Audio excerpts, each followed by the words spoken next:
मोक्षदायक पुण्य क्षेत्रों का वर्णन। काल विषय में विभिन्न नदियों के जल में स्नान के उत्तम फल का निर्देश तथा तीर्थों में पाप से बचे रहने की चेतावनी। सूत जी बोले, विद्वान एवं बुद्धिमान महर्षियों, मोक्षदायक शिव क्षेत्रों का वर्णन सुनो। तत्पश्चात में लोक रक्षा के लिए शिव संबंधी आगमनों का वर्णन करूंगा। पर्वत, वन और काननों सहित इस पृथ्वी का विस्तार 50 करोड़ योजन है। भगवान शिव की आज्ञा से पृथ्वी संपूर्ण जगत को धारण करके स्थित है। भगवान शिव ने भूतल पर विभिन्न स्थानों में वहाँ के निवासियों को कृपापूर्वक मोक्ष देने के लिए शिव क्षेत्र का निर्माण किया है। कुछ क्षेत्र ऐसे हैं जिन्हें देवताओं तथा ऋषियों ने अपना वास स्थान बनाकर अनुग्रहित किया है, इसलिए उनमें तीर्थत्व प्रकट हो गया है। तथा अन्य बहुत से तीर्थ क्षेत्र ऐसे हैं जो लोगों की रक्षा के लिए स्वयं प्रादुर्भूत हुए हैं। तीर्थ और क्षेत्रों में जाने पर मनुष्यों को सदा स्नान, दान और जप आदि करना चाहिए, अन्यथा वह रोग, दरिद्रता तथा मुक्ता आदि दोषों का भागी होता है। जो मनुष्य इस भारतवर्ष के भीतर मृत्यु को प्राप्त होता है, वह अपने पुण्यों के फल से ब्रह्मलोक में वास करके पुण्य क्षेत्र के पश्चात पुनः मनुष्य योनि में ही जन्म लेता है। पापी मनुष्य का पाप करके दुर्गति में ही पड़ता है। ब्राह्मणों, पुण्य क्षेत्र में पाप कर्म किया जाए तो वह भी दृढ़ हो जाता है। अतः पुण्य क्षेत्र में निवास करते समय सूक्ष्म से सूक्ष्म अथवा थोड़ा सा भी पाप ना करें। सिंधु और सतलज नदी के तट पर बहुत से पुण्य क्षेत्र हैं। सरस्वती नदी परम पवित्र और 60 मुख वाली कही गई है, अर्थात उसकी 60 धाराएं हैं। विद्वान पुरुष सरस्वती के उन धाराओं के तट पर निवास करे तो वह क्रमशः ब्रह्मपद को पा लेता है। हिमालय पर्वत से निकली हुई पुण्य लीला गंगा 100 मुख वाली नदी है। उसके तट पर काशी, प्रयाग आदि अनेक पुण्य क्षेत्र है। वहाँ मकर राशि के सूर्य होने पर गंगा की तट भूमि पहले से भी अधिक प्रशस्त एवं पुण्यदायी हो जाती है। सोनभद्र नदी की 10 धाराएं हैं। वह बृहस्पति के मकर राशि में आने पर अत्यंत पवित्र तथा अभीष्ट फल देने वाला हो जाता है। उस समय वहाँ स्नान और उपवास करने से विनायक पद की प्राप्ति होती है। पुण्य लीला महानदी नर्मदा के 24 मुख स्तोत्र है। उसमें स्नान तथा उनके तट पर निवास करने से मनुष्यों को वैष्णव पद की प्राप्ति होती है। तमसा के 12 तथा रेवा के 10 मुख हैं। परम पुण्यमयी गोदावरी के 21 मुख बताए गए हैं। वह ब्रह्म हत्या तथा गोवध के पाप विनाश करने वाली है एवं रुद्रलोक देने वाली है। कृष्णवेणी नदी का जल बड़ा पवित्र है। वह नदी समस्त पापों का नाश करने वाली है। उसके 18 मुख बताए हैं तथा वह विष्णु लोक प्रदान करने वाली है। तुंगभद्र के 10 मुख हैं। वह ब्रह्मलोक देने वाली है। पुण्यश्लीला सुवर्णमुखी के 9 मुख कहे गए हैं। ब्रह्मलोक से लौटे हुए जीव उसी के तट पर जन्म लेते हैं। सरस्वती नदी, परंपरा सरोवर, कन्याकुमारी, अंतरीप तथा शुभ कारक श्वेत नदी, ये सभी पुण्य क्षेत्र हैं। इनके तट पर निवास करने से इंद्रलोक की प्राप्ति होती है। सह पर्वत से निकली हुई महानदी कावेरी परम पुण्यमयी है। उसके 27 मुख बताए गए हैं। वह संपूर्ण अभीष्ट वस्तु को देने वाली है। उसके तट स्वर्गलोक की प्राप्ति कराने वाले हैं तथा ब्रह्मा और विष्णु का पद देने वाले हैं।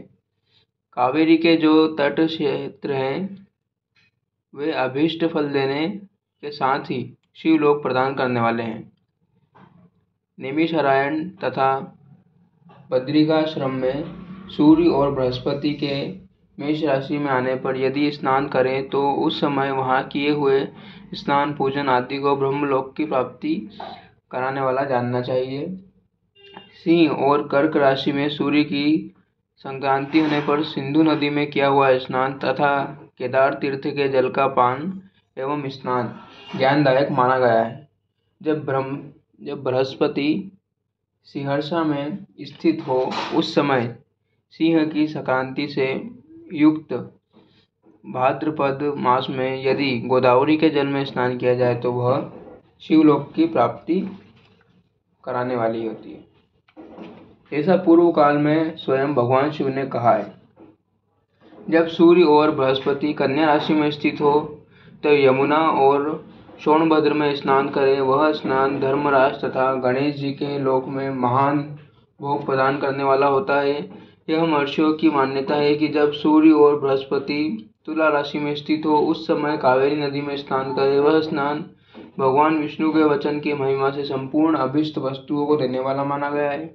जब सूर्य और बृहस्पति वृश्चिक राशि में आ जाए तब मार्गशीर्ष के महीने में नर्मदा स्नान करें।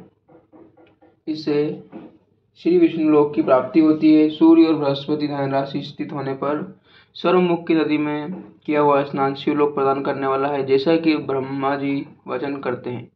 जब सूर्य और बृहस्पति मकर राशि में स्थित हो उस समय माघ मास में गंगा जी के जल में स्नान करना चाहिए। ब्रह्मा जी का कथन है कि वह स्नान शिवलोक की प्राप्ति कराने वाला होता है।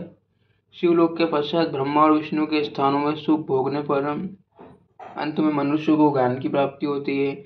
माघ मास में तथा सूर्य के कुंभ राशि में स्थित होने पर फाल्गुन मास में गंगा जी के तट पर किया हुआ श्राद्ध पिंड अथवा तिलोकदान पिता और नाना दोनों कुलों की पितरों को अनेक पीड़ाओं से उद्धार करने वाला माना गया है।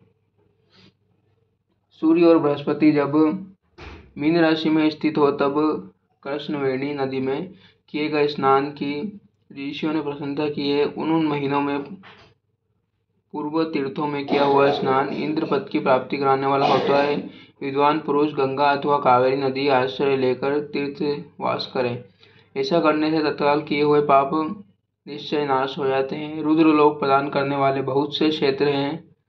रामपर्णी और वेगवती ये दोनों नदियाँ ब्रह्मलोक की प्राप्ति रूप फल देने वाली होती है। इन दोनों के तट पर कितने ही स्वर्गदायक क्षेत्र हैं। इन दोनों के मध्य में बहुत से पुण्य क्षेत्र हैं। वहाँ निवास करने वाला विद्वान पुरुष वैसे फल का भागी होता है। सदाचार, उत्तम वृत्ति तथा सद्भावना के साथ मन में दया भाव रखते हुए विद्वान पुरुषों को तीर्थ में निवास करना चाहिए, अन्यथा उसका फल नहीं मिलता। पुण्य क्षेत्र में किया हुआ थोड़ा सा पुण्य भी अनेक प्रकार से विद्यों को प्राप्त होता है तथा वहाँ किया हुआ छोटा सा पाप भी महान हो जाता है।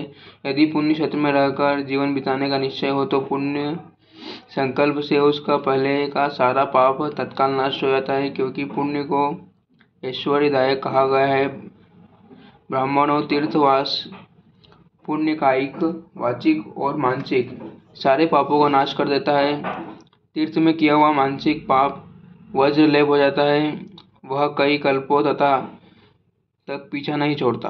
वैसा पाप केवल ध्यान से ही नष्ट होता है, अन्यथा नहीं। वाचिक पाप जब से तथा कायिक पाप शरीर को सुखाने जैसे कठोर तप से नष्ट होता है। अतः सुख चाहने वाला पुरुष को देवताओं की पूजा करते हुए, ब्राह्मणों को दान देते हुए पाप से बचकर ही तीर्थ में निवास करना चाहिए। सदाचार, शौचाचार, स्नान, भस्म धारण, संधिवादन, प्रणव जप, गायत्री जप, दान, न्यायतः धनोपार्जन तथा अग्निहोत्र आदि की विधि एवं महिमा का वर्णन। अगले पार्ट के लिए हमारे साथ जुड़े रहें। कथा का आनंद लीजिए, परमानंद लीजिए। ओम नमः शिवाय।